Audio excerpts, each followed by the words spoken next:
이번 시간에는 7장 호수의 이산화탄소와 pH 챕터에서 마지막 부분 호수의 pH 분포입니다. 호수에서 pH가 어떤 분포를 보이고 어떤 경우에 높아지고 어떤 경우에 낮아지는가. 호수의 pH 분포를 보면은 우선 어떤 호수가 높아지느냐 하면은 석회암지대가 높습니다. 석회암지대가 높고 화강암지대가 낮습니다. 대개 화강암지대에서는 한 7.5, 7에서 7.5 사이 정도의 중성을 보이고 석회암지대에서는 한 8에서 8.5 이런 정도의 약간 알칼리성을 보입니다. 그 외에 또 pH가 높아지는 곳들이 있는데 콘크리트를 공사를 많이 했다든가 또는 시멘트 공장 근처에는 시멘트 석회암의 그 분진들이 많이 날아다닙니다. 석회암의 분진이 그 하천에 많이 들어오면은 pH를 굉장히 높입니다. 그래서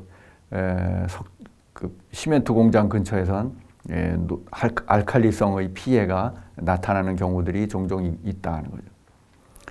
또 호수에서 pH 분포를 보면은 수직적으로도 이런 변이를 보입니다. 대체로 표층은 높고 심층으로 가면은 낮아지는 이런 분포, 이게 전형적인 호수의 pH 분포입니다.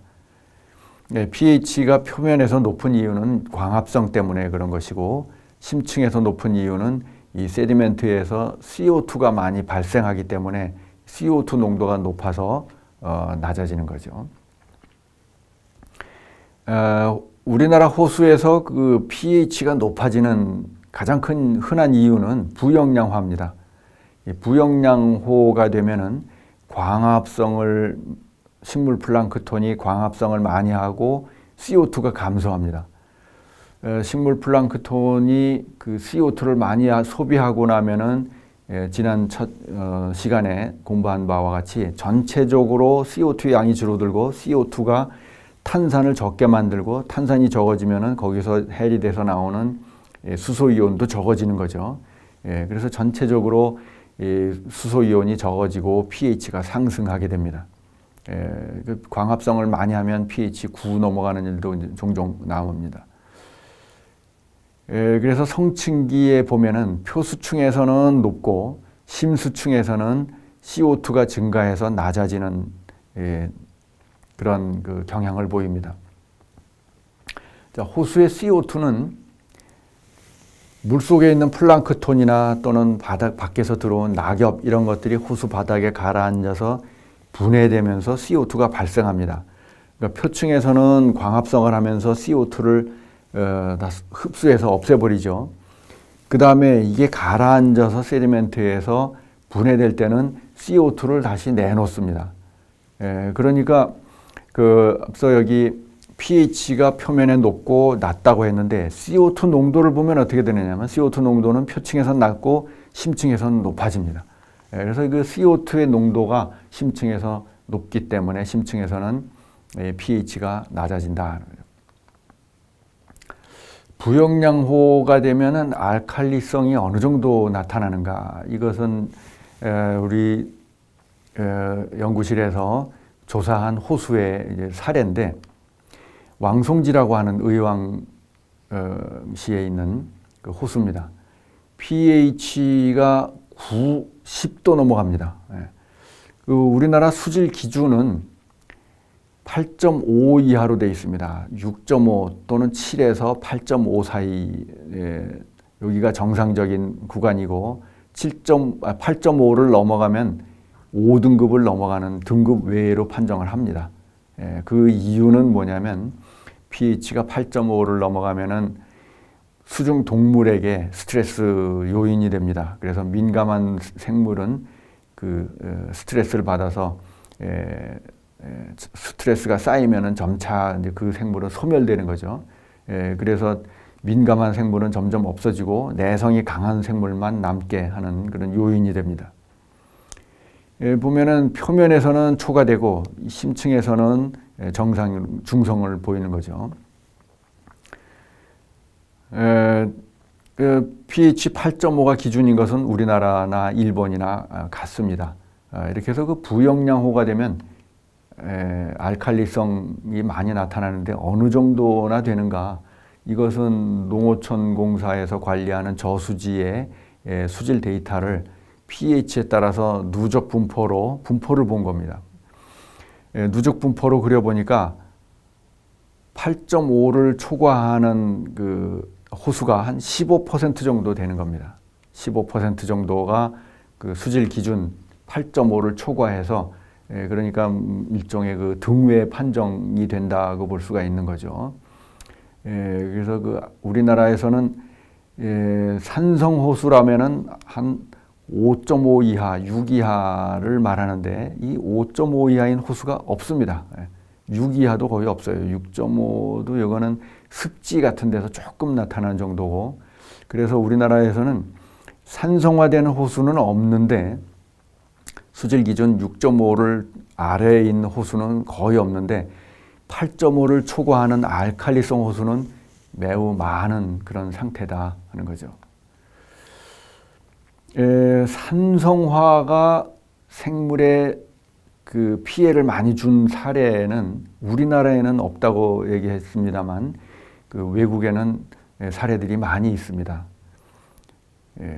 이 대기 오염으로 인해서 그 석스, 넉스가 많이 증가해가지고 산성비가 내리면서 강물이 산성화되고 그 다음에 호수가 산성화되고 그러면은 pH가 한 5, 6 이하로 내려가면은 동물이 살 수 없게 됩니다. 그래서 생태계에 아주 큰 피해를 주는데 그 피해 메커니즘 중에 중요한 게 뭐냐면 산성이 되면은 토양에 있는 알루미늄이 잘 용해됩니다. 알루미늄이나 다른 금속 이온들이 잘 용해돼요. 산성에서는. 그래서 약간 산성인 물에 만일 물고기가 산다고 하면은 내성이 있는 물고기는 어느 정도는 견딜 수가 있습니다. 그런데 물고기 체외에는 산성이라고 하더라도 체내는 중성을 유지해야 합니다. 그건 자기가 몸에서 컨트롤하죠. 그런데 아가미 표면에서 보면은 이 물과 접촉을 합니다. 물과 접촉을 하면서 물이 산소가 아가미를 통해서 들어가야 되죠. 그래서 바로 그 아가미 혈액에 이 산성인 물이 접촉을 하게 돼요. 그러면 이때 산성인 물 속에 있던 알루미늄이 중성인 혈액을 만나서 아가미 표면에서 침전이 됩니다. 그래서 아가미 표면에 알루미늄이 자꾸 침전이 돼서 아가미를 덮어가지고 아가미가 딱딱하고 산소 공급이 잘 안 되게 방해하는 거죠. 그렇게 해서 죽게 합니다. 이렇게 해서 그 산성화가 돼가지고 동물이 없어진 호수 이런 것들이 굉장히 많습니다. 또 알루미늄은 그 물속에 있는 인하고 결합하면은 용해가 잘 안 되는 침전을 만듭니다. 그래서 물속에 있는 인을 침전을 시키는 거죠. 그래서 산성화되면은 그 호수에서 플랑크톤이 줄어드는 현상이 나타납니다. 토양에서도 식물이 성장하는데 인을 용출을 안 시켜서 식물 성장에도 저해를 줄 수가 있습니다. 이렇게 해서 플랑크톤이 오히려 줄어드는 현상을 산성화 애시디피케이션에 의한 올리고트로피케이션이라고 부르는 경우도 있습니다. 대부분의 호수들이 지금 우리나라 전 세계적으로 호수들이 다 부영양화 유트로피케이션으로 그 생태계 피해를 입고 있는데 이 산성화된 경우에는 오히려 플랑크톤이 줄어드는 올리고트로피케이션이 일어날 수 있다는 거죠. 이 산성비로 인한 그 산성화뿐 아니라 이 화산호에서는 지하에서 그 염산이나 황산을 함유하고 있는 가스가 올라와 가지고 염산, 황산이 많이 만들어집니다. 유황가스가 올라오는 경우에 황산이 되고 염산이 올라오기도 하고 이렇게 해서 아주 강한 산성을 띠는 호수들이 화산지대에서 또 만들어질 수가 있습니다. 그 외에 그 습지호에서는 유기물이 썩어서 분해되면서 만들어진 부식질이라는 것이 만들어집니다. 부식질은 휴믹 애시드라고 하는 그 카복실산들이 많아요. 카복실산이 많아서 이 부식질이 많아지면은 pH가 좀 낮아집니다. 우리나라에서도 예를 들어서 대암산 용릅이라고 하는 곳, 이런 곳은 일종의 버그 레이크에 해당되는데 pH가 한 5.5 뭐 이런 정도로 좀 낮은 편입니다. 근데 이런 것들은 좀 드문 경우고, 가장 흔한 경우는 뭐냐면 산성비로 인해서 산성화되는 것인데, 어디에 많이 있느냐 하면은 미국 동북부, 북유럽 지역 이런 데에 많이 있고 우리나라에는 없습니다. 이 지역은 어떤 특징을 가지고 있는 지역이냐 하면은 대규모 공업단지들이 근처에 있어요.